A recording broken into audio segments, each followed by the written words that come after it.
Let's continue with the infrastructure review of the ENCOR exam. In this case, we're going to go for 2.2.b GRE. We're going to go first with the theory of GRE, then we are going to go for the theory of IPsec, and finally we are going to do a lab. Let's go for GRE then. These are the topics that we are going to talk about in this session: Introduction to GRE, IPv4 as transport, IPv6 as transport, reasons for a tunnel to go down, keep alive rules, tunnel MTU, tunnel keys, GRE with VRFs, and IPsec with GRE, and how keep alives behave when we add IPsec to GRE. First of all, let's talk about why do we need GRE at all. GRE transports a passenger IP protocol between remote end nodes through another protocol that we can call the transport protocol. So we have a passenger protocol and a transport protocol. These protocols can be the same or can be different. Let's see some examples. Let's say that we have two remote IPv6 networks that need to communicate to each other. In this case, we can use GRE if these two remote nodes are connected through an IPv4 deployment. So in this case, we will be creating an IPv6 over IPv4 tunnel. Now let's put the opposite example. Let's say that we have remote IPv4 networks that want to communicate to each other through an IPv6 deployment. In this case, GRE will help us creating a tunnel that will actually be running IPv4 over IPv6. Now we can also have IPv4 over IPv4 or IPv6 over IPv6. Let's say that we have a transport network that belongs to somebody else, like the internet. So we can use GRE to transport our private data over a public network. So we can also run routing over GRE.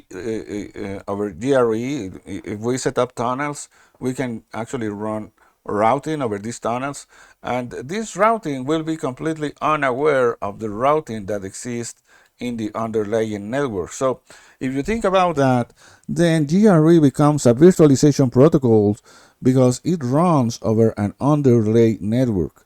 We can think of this network as the connection of using physical cables, routers, and even we are running some protocols such as BGP in this case, and then we can actually above this network create another network where we can choose whatever topology we want using GRE. So in this case, using GRE and these tunnels, we can create a hub and a spoke network that is actually running about an underlay network, and we can choose many topologies. We can create a point-to-point network. If we create enough tunnels, we can create a full mesh network above the underlay network. So that is why we consider GRE to be a virtualization protocol. So let's go for more details about GRE. It stands for Generic Routing Encapsulation. It is an IP protocol number 47. Make sure to remember that. So it will encapsulate or tunnel a protocol. It supports IPv4 and IPv6. So when configuring GRE, the first thing that you have to do is creating a tunnel interface. This tunnel interface is a virtual interface. You can identify it with a number. This number has a local scope. So for instance, at router 1, you can create tunnel 0, and at the other end, you can create tunnel 200, and this will work. However, it is the best practice to use the same number on both sides, and then you will have to provide information regarding the passenger protocol. So for instance, you have to configure an IPv4 address for your tunnel, or maybe an IPv6 address, or maybe both. If you can configure dual stack on your tunnel interface. Then you will have to define what is the transport protocol that you want to use using this command, tunnel mode GRE. You can use IP for IPv4 or IPv6 for IPv6. In this case, tunnel mode GRE IP is the default. You don't have to actually go and configure it. It is there by default. you will not see it in the configuration, but that is in there by default. And then you will have to provide the source IP address and destination IP address for your transport protocol. Remember that your wide area network interface is what you are going to probably use most of the time for the source IP address. There are, because this interface is connected to the transport network. Now, you might be using dual stack on your wide area network interface. So that means that you may have an IPv4 address and an IPv6 address. So when configuring your tunnel, you have to actually tell your tunnel what will be the tunnel source IP address. Then you can actually identify an interface name. So you can, for instance, establish that it will be gigabit 0.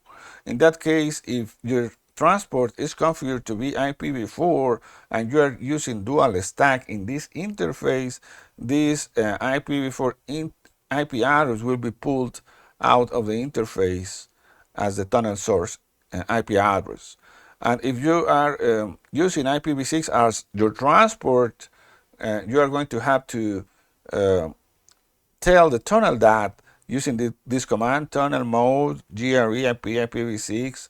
And then if you issue the command tunnel source gigabit 0, then the IPv6 address will be pulled out of the interface in order to provide a source interface for your tunnel.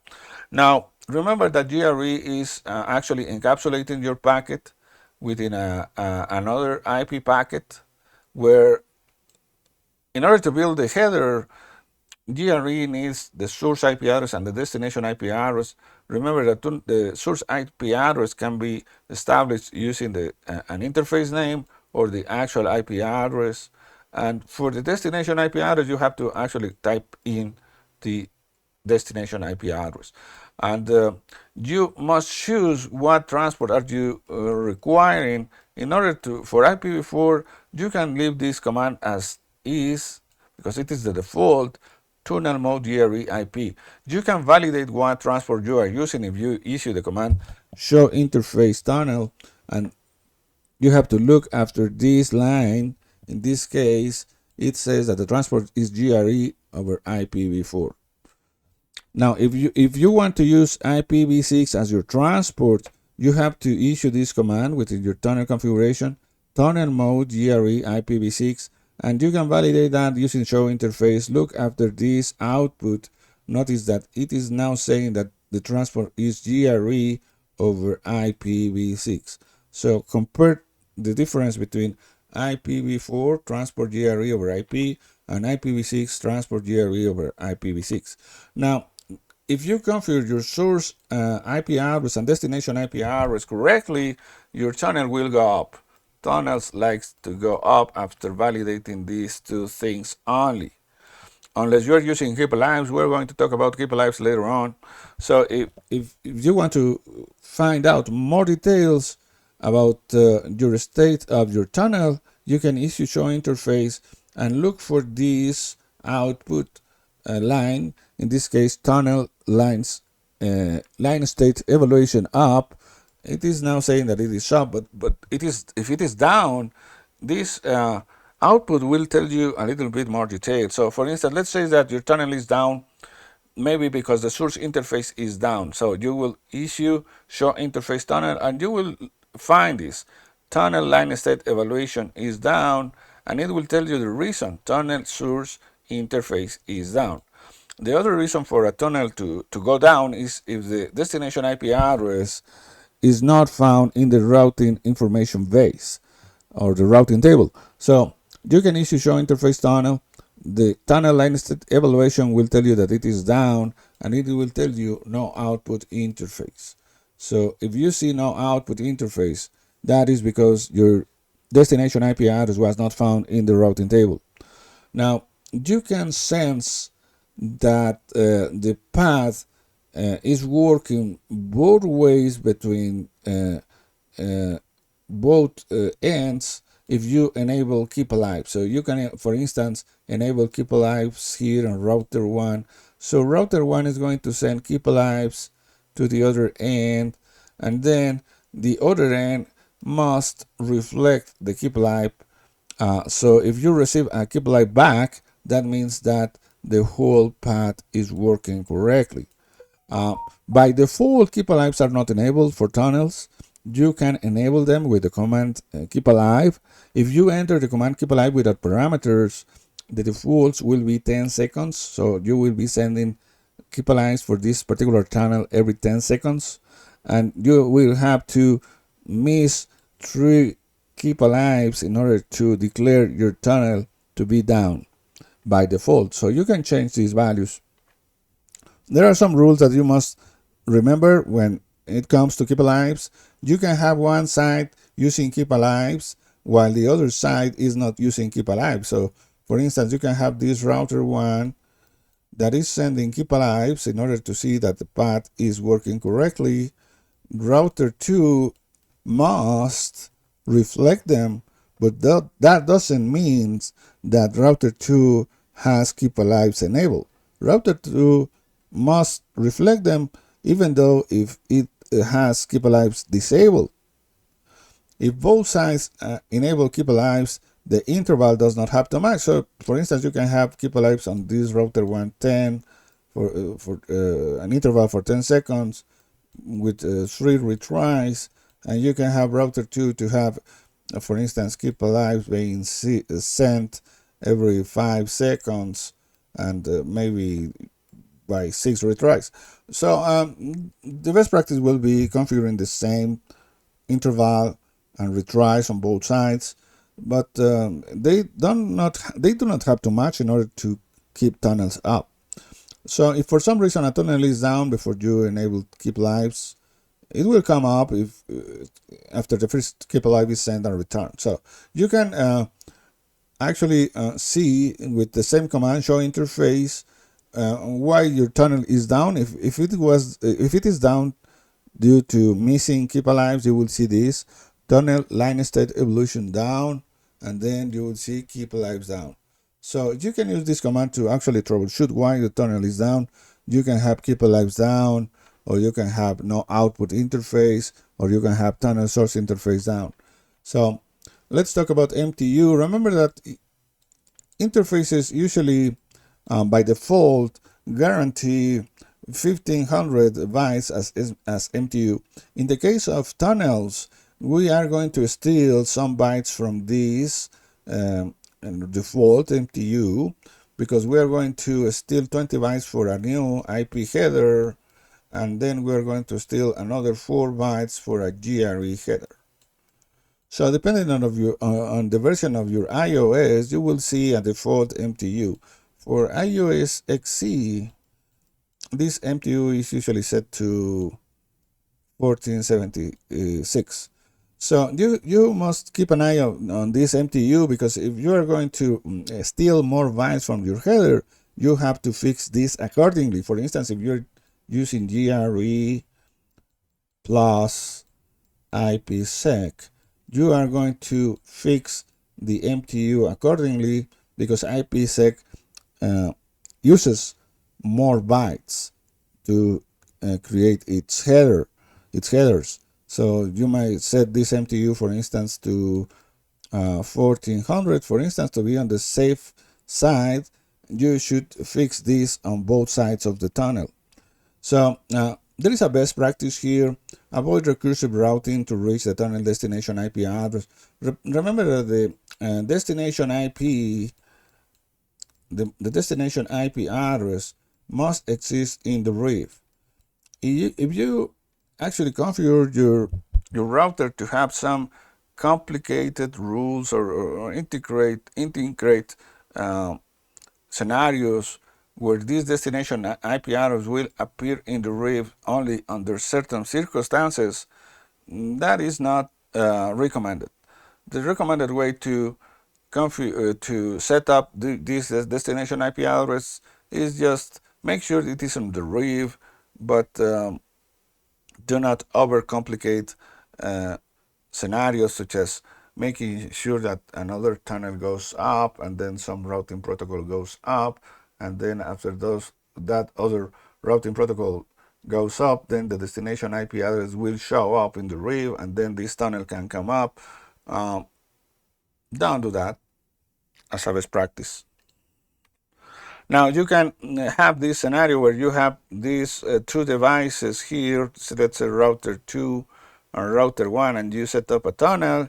So far so good, but then you will have to create another tunnel, and then you have to create another tunnel, and then you will have to create another tunnel between the same devices. So the best practice here is using tunnel key in order to identify each tunnel. So if you're using keys, then for instance, provide tunnel 100 for this tunnel, use the same key on the other side, and for this other tunnel, use key 200 and the same on the other side. So it is a best practice to identify tunnels using keys. You can validate it using the command show interface, and then you will look after this value. This will be the key number in hexadecimal number. Now, you can face this case, for instance, when you have this router and you happen to have your wide area network and your destination IP address found in the reef that belong to some VRF. So let's say in this case that your wide area network interface is attached to the green VRF, and the destination IP address for your tunnel exists in the green VRF reef. So you can instruct your tunnel to find this information for these source and destination IP addresses with the command tunnel VRF. So in this example, we will issue tunnel VRF green. With this command, we will be instructing the tunnel that the source interface or the source IP address and the destination IP address belong both to the green VRF. At the same time, we might need to make this interface tunnel to belong to a different VRF, let's say VRF red. We can do that with the command that we already know, VRF forwarding, in order to attach this particular tunnel to a certain VRF. So in this example, we will be issuing VRF forwarding red. So in this example, the tunnel itself belongs to the red VRF, whereas the source IP address and destination IP address for this tunnel belong to the green VRF. So that is the difference between these two commands. Let's do a summary of what we have seen so far.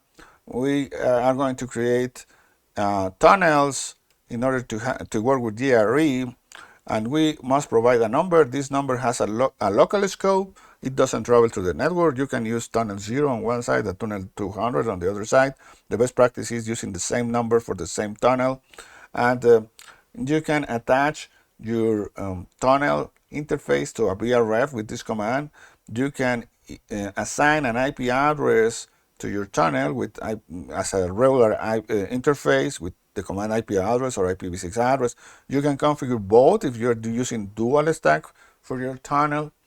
You can use MTU in order to fix the MTU for your interface. Remember that if you are using IPsec, you will be stealing more bytes from your MTU, so you will have to fix this command accordingly.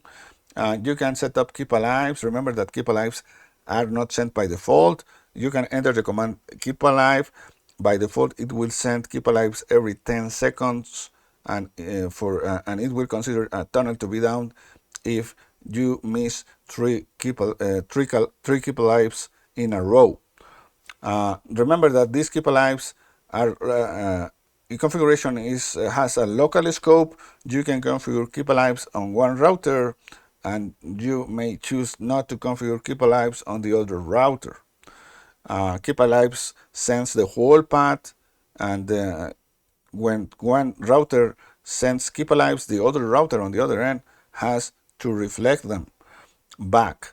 Then you can configure this for your transport protocol, the source IP address, the destination IP address, to build the new IP header for GRE, and you can use this command tunnel VRF to establish to what VRFs this source IP address and destination IP address belong to.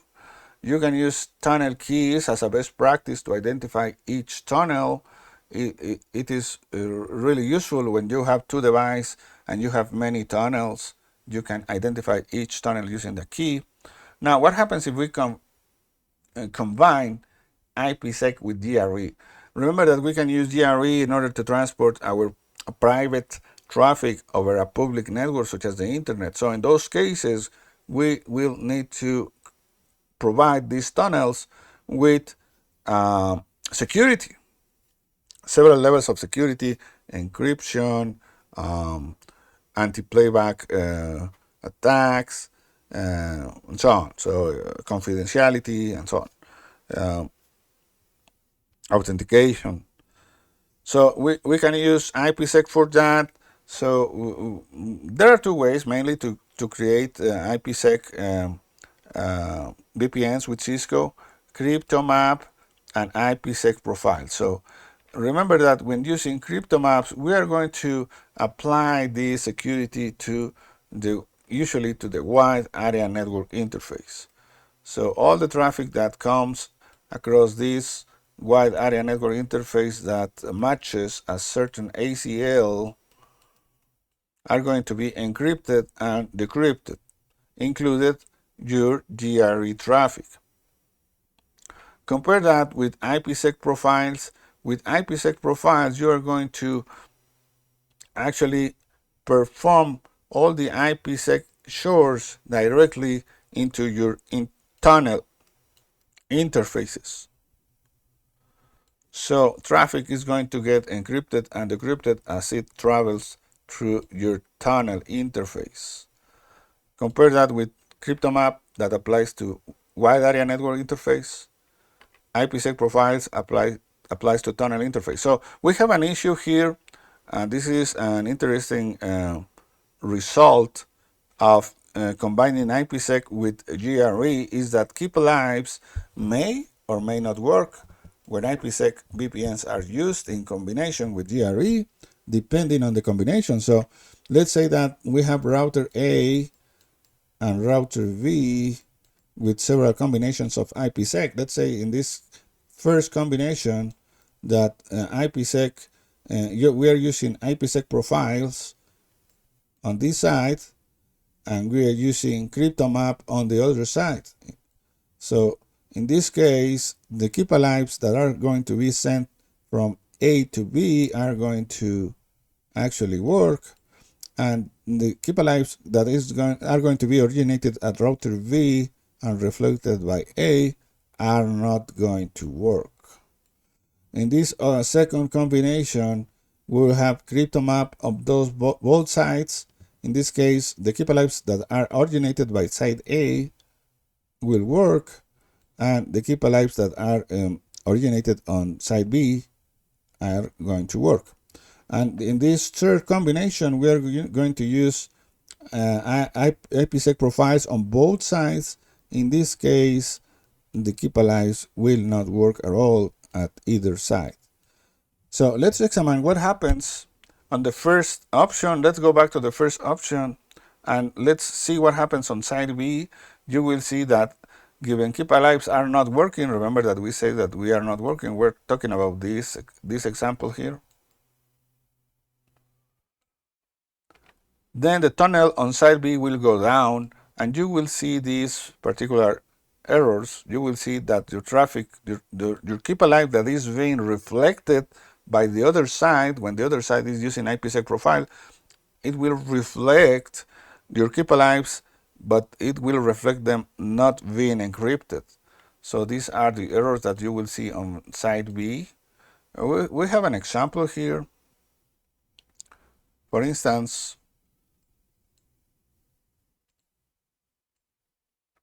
we have router 1 here. Router 1 here is using CryptoMaps. So For instance, my interface, my wide area network interface is using this crypto map, and my tunnel is using keep alives. Now the tunnel is down because I am using IPsec profiles on the other side. Is down, and the reason is that the keep alive is down. And that happens because on the other side, I am using IPsec profiles. So the IPsec communication is actually working.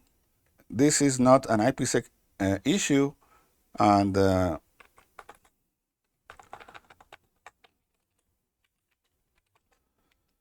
we can see that the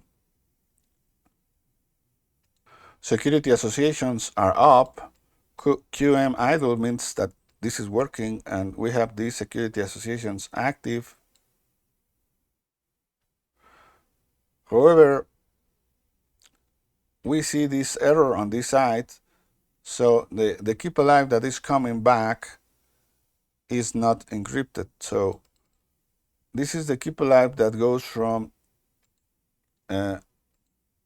router 1, and it is encrypted. We cannot see the payload because it is encrypted. This is the keep alive, and this is the keep alive that is coming back. The keep alive that is coming back is not encrypted. So that is why we see this error here.